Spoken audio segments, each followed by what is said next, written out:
Hey guys, welcome back to my YouTube channel. तो आज हम पोथ सीरीज को फिर से कंटिन्यू करने जा रहे हैं। तो जैसे कि हमने प्रीवियस एपिसोड में देखा था, ल्यूजेंग अपनी बुद्धा एम्प्रेस फोर्ड को आगे की तरफ भेजता है और वो फांग की तरफ जा रही होती है। फांग सोच रही होती है कि इस फोर्ड ये देखने से मैजिक वेपन नहीं लग रही है। तो एपिसोड नंबर 434 की स्टार्टिंग होती है। वो अपने दोनों हाथों को जोड़ लेती है और एक वाटर की शील्ड टाइप क्रिएट करती है इस फोर्ड को रोकने के लिए। वो पार्टिंग वाटर डिवाइन मिरर होता है। वो सोच रही होती है जो पार्टिंग वाटर है वो किसी भी चीज में ट्रांसफॉर्म हो सकता है। जो पार्टिंग वाटर डिवाइन मिरर है वो किसी भी चीज को रिफ्लेक्ट कर सकता है। वो फोर्ड होती है वो आगे की तरफ जा रही होती है, तभी जो पार्टिंग वाटर मिरर होता है उससे सेम इस स्वॉर्ड बन जाती है और वो आगे की तरफ जा रही होती है ल्यूजेंग की स्वॉर्ड की तरफ। दोनों स्वॉर्ड का कोलिजन होता है और एक एक्सप्लोजन होती है। फांग बोलती है ये कंप्लीट हो गया, वेल डन, मतलब खत्म हो गया है। ल्यूजेंग कुछ नहीं बोल रहा होता, वो देख रहा होता आगे की तरफ। तभी ल्यूजेंग की स्वॉर्ड द्वारा फॉर्म हो जाती है। फांग हैरानी से बोलती है कैसे पॉसिबल है, ये द्वारा शेप ले रही है। वो स्वॉर्ड जल्दी से मूव करती है आगे की तरफ और उसके वाटर मिरर को तोड़ के उसके पेट के आर पार निकल जाती है। जो ब्लड होता है उसके शरीर से निकल रहा होता है और उस स्वॉर्ड में वेल चला जाता है और एक वर्ड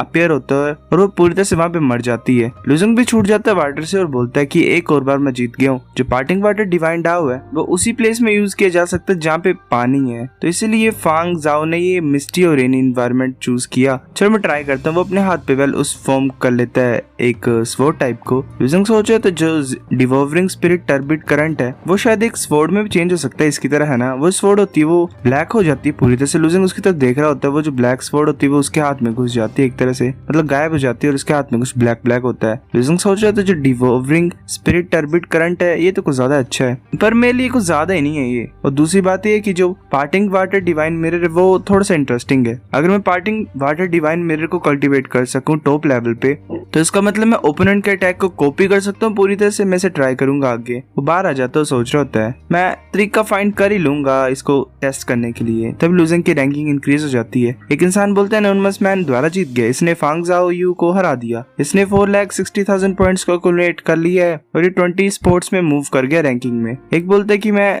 182 रैंक पे था, कोई भी होप नहीं चैलेंज करने की। फांग बाहर आ जाती है। तभी फांग हैंशा होता है वहां पे एक इंसान खड़ा उसी के क्लैन का। वो बोलते तुम इतनी जल्दी वापस आ गए। वो बोलती कि ब्रदर मैंने कुछ ज्यादा अजीब चीज को एनकाउंटर की है। क्या कोई अपनी बॉडी के बाहर पावर को रिलीज कर सकता है और उसको एक ऑब्जेक्ट में ट्रांसफॉर्म कर सकता है? मैं एक इंसान से मिली जिसने ऐसा किया, एक स्वॉर्ड को अपनी बॉडी के बाहर फॉर्म किया और ऐसे ही मेरी तरफ मूव करा दिया। फांग अपने हाथ को ऊपर की तरफ उठाता है और एक अटैक को करता है। वो बोलता है ये इतना ज्यादा मुश्किल नहीं होता है। जितने भी ट्रू गॉड्स होते हैं, मतलब मैक्सिमम ट्रू गॉड्स होते हैं जो स्ट्रेंथ डिवाइन डाउ को कल्टीवेट करते हैं वो ऐसा कर सकते हैं। फांग बोलती है जो मेरा ओपोनेंट था उसने पावर शेपिंग को यूज किया एक फ्लाइंग स्वॉर्ड को फॉर्म करने के लिए, और जैसे उसने वो जो फ्लाइंग स्वॉर्ड थी वो अपनी बॉडी से शूट की, वो उसे फ्रीली कंट्रोल कर पा रहा था। फिर उसने मेरे पार्टिंग वाटर डिवाइन मिरर को तोड़ दिया और स्वॉर्ड में भी कुछ ना कुछ असर पड़ा था, पर वो जो स्वॉर्ड थी वो उसने ठीक कर दी ऐसे हवा में। फांग का जो भाई होता है वो बोलते है तो इम्पॉसिबल है, जो पावर है वो ऐसे फ्रीली कंट्रोल नहीं हो सकती। अगर उसे एक बार शेप दे दी जाए एक ऑब्जेक्ट की, वो धीरे धीरे वीक होती जाती है। तुमने ध्यान से नहीं देखा होगा कि क्या हुआ है, उसने किसी और तरह की डिवाइन एबिलिटी को यूज किया होगा। ये पावर शेपिंग नहीं हो सकती है। और जैसे कि तुमने स्किल के बारे में बताया, सिर्फ सेंट ही यूज कर सकते हैं क्रॉस वर्ल्ड डिवाइन एबिलिटी को। फांग बोलती है सच्ची? पहले मैं सोच रही थी कि मैंने मिस्टेक कर दी, पर उसने सच्ची मुच्ची ऐसा किया है। उसका भाई बोलता है कौन है वो? फांग बोलती है वो अनोनिमस मैन है, उसने आज मेरे को चैलेंज किया और जो मेथड मैंने तुम्हें डिस्क्राइब किया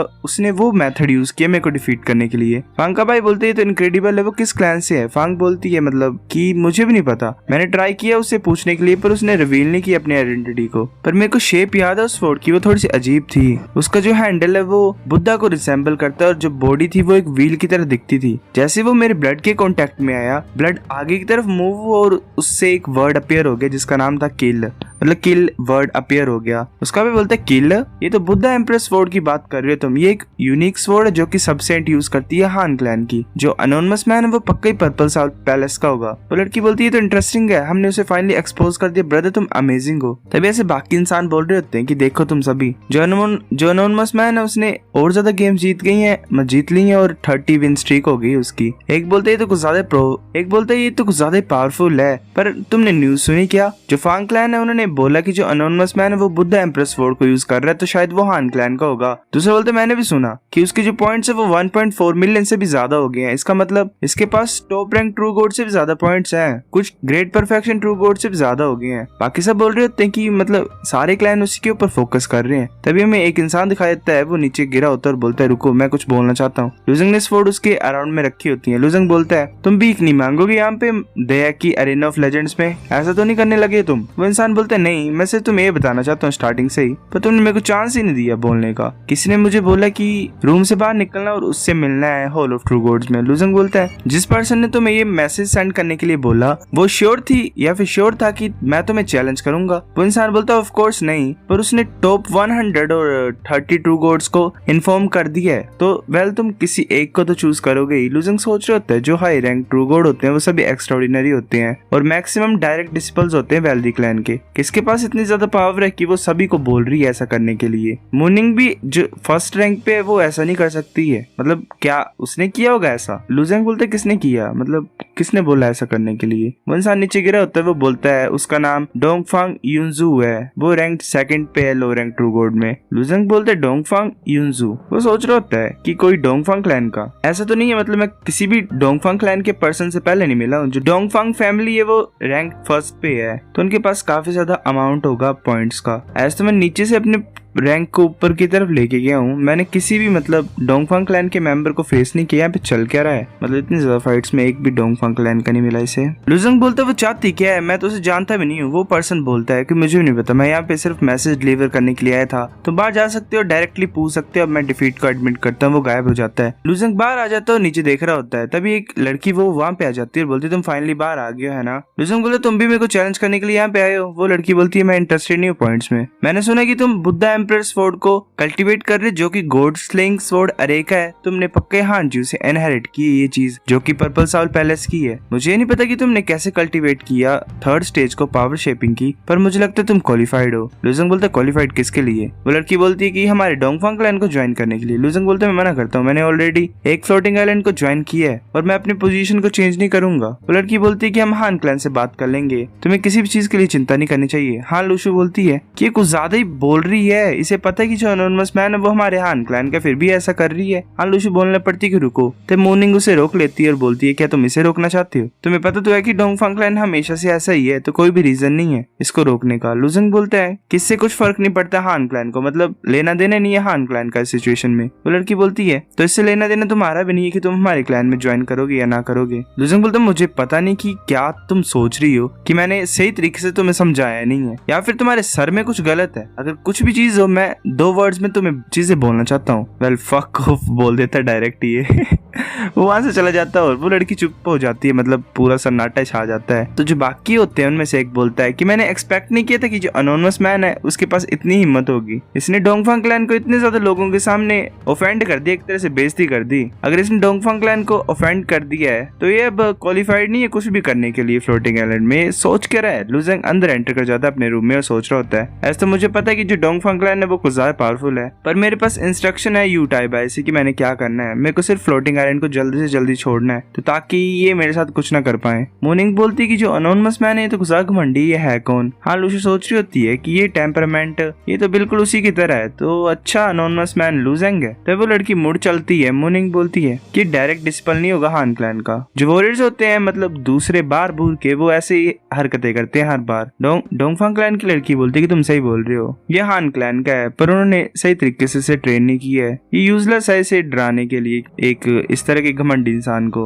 वो बोलती है कि अपने एल्डर्स को बोलो हमें एनोनिमस मैन दे दो। हाँ लुशु बोलती है क्यों? डोंगफांग क्लैन की लड़की बोलती है क्योंकि हमारे क्लैन की रेपुटेशन की वजह से तुम्हें ऐसा करना पड़ेगा। हाँ लुशु बोलती है पर ये नेसेसरी नहीं कि हमारे पास एनोनिमस मैन हो गई। डोंगफांग क्लैन की लड़की जाते हुए बोल रही होती है मुझे लगता है कि हाँ जी को बहुत अच्छे तरीके से पता है कि वो तुम्हारे क्लैन से है कि नहीं है ना, मतलब तुम्हें पता है एक तरह से। चलो भूल जाती हूँ, ये बेकार है तुमसे बात करने के लिए, मैं जाती हूँ डायरेक्ट तुम्हारे एल्डर्स वगैरह से बात करती हूँ इस मैटर के बारे में। हाँ लुशु से जाते हुए देख रही होती है चुपचाप। तब वो अपने क्लैन में वापस पहुंच जाती है और सोच रही होती है अगर सच्ची मुझे यहाँ पे आएंगे और फादर को फाइंड कर लेंगे तो लुजंग को जबरदस्ती हान क्लैन से जाना पड़ेगा, मुझे फादर से पहले बात करनी पड़ेगी लुजंग को यहाँ पे रखने के लिए। एक गार्ड ग्रीट करता है हाँ लुशु को और बोलता है कि जो सेंट एम्परर वो अंदर है, अगर कोई इंपॉर्टेंट बिजनेस नहीं है तो तुम्हें एंट्री नहीं दी जाएगी। हाँ लुशु बोलती है मुझे पता है, मैंने कुछ इंपॉर्टेंट बोलना है एम्परर फादर से। सेंट एम्परर वहाँ पे बैठे इकट्ठा होता है। वेल हान क्लैन का सेंट एम्परर हमें दिखाया जाता है हान क्विंगडी। हान लूशु बोलती है फादर एम्परर। सेंट एम्परर बोलते है कि क्या हुआ। हान लूशु बोलती है कि कुछ चीजें हो रही हैं अरेना ऑफ लेजेंड्स में, वो मैं तुम्हें रिपोर्ट करना चाहती हूँ फादर एम्परर। और ऊपर से ये जो चीज है ये हान क्लैन की फ्लोटिंग आइलैंड की रैंकिंग को अफेक्ट करेगा। एम्परर फादर तुम्हें पता है एक सर्टिफाइड गोल्ड मार्शल आर्टिस्ट है जो कि अपने लेवल से हायर मार्शल आर्टिस्ट को फाइट कर रहा है अरेना ऑफ लेजेंड्स में। सेंट बोलता है कि हाँ मैंने सुना है वो पर्सन कुछ ज्यादा गिफ्टेड है, उसमें गलत क्या है। हान लूशु बोलती है अगर मैं गलत नहीं हूँ तो जो अनोनिमस मैन है वो हान क्लैन का और पर्पल साउल पैलेस का है और उसने हान ज्यू की गोड स्लेइंग स्वॉर्ड अरे को कल्टीवेट किया है और वो ऊपर से इल्यूजरी स्वॉर्ड्स को भी यूज कर पा रहा है। सेंट एम्परर बोलते हैं कैसे सकता है, बिना क्रॉसवर्ड डिवाइन एबिलिटी के स्पोर्ट से जो स्वॉर्ड है वो एक के हाथ को लीव नहीं कर सकती है, सिर्फ सेंट ही क्रॉसवर्ड डिवाइन एबिलिटी को मास्टर कर सकते हैं। तो इसका मतलब जो स्ट्रेंथ है सर्टिफाइड गोल्ड मार्शल आर्टिस्ट की उसकी वो एक्स्ट्राऑर्डिनरी है। हान लूशु बोलती है कि अब वो 31 कंसेक्यूटिव विंस को जीत गया है तो उसके पॉइंट्स 1.6 मिलियंस के आसपास हो गए। सेंट एम्परर बोलता है अच्छा इसका मतलब इसके जो पॉइंट्स है वो तो हान टियानजाओ से भी ऊपर है, ये ब्लेसिंग है कि ऐसा टैलेंट हमारे हान क्लैन में अपेयर हुआ है। हान लूशु बोलती है पर आज डोंगफांग यूनजू आई और उसने अनोनिमस मैन को मांग लिया है हमसे, हमारे क्लैन से, क्या तुम इस रिक्वेस्ट को रिफ्यूज कर सकते हो डोंगफ्लांग क्लैन की और अनोनिमस मैन को यहीं पे रहने दे सकते हो। सेंट एम्परर चुप हो जाता है सुन के, फिर वो बोलता है कि जो सच है वो ये है कि मैं और हमारा जो क्लैन है वो काफी ज्यादा चिंता में है, तुम कुछ ज्यादा यंग हो तो तुम्हें चिंता नहीं करनी इस मैटर के बारे में। अगर अनोनिमस मैन सच्ची हमारे क्लैन का है तो मुझे लगता हम मना नहीं कर सकते डोंगफ्लांग क्लैन को अगर वो यहाँ पे आएंगे तो। सो गाइस एपिसोड नंबर 434 इतना था। अगर आपको वीडियो पसंद तो लाइक और नहीं भाई फिर लाइक कर दो, शेयर कर दो दोस्तों के साथ, कमेंट करके बताओ अगर आपको वीडियो कैसी लगी, सब्सक्राइब करो। तब तक के लिए बाय।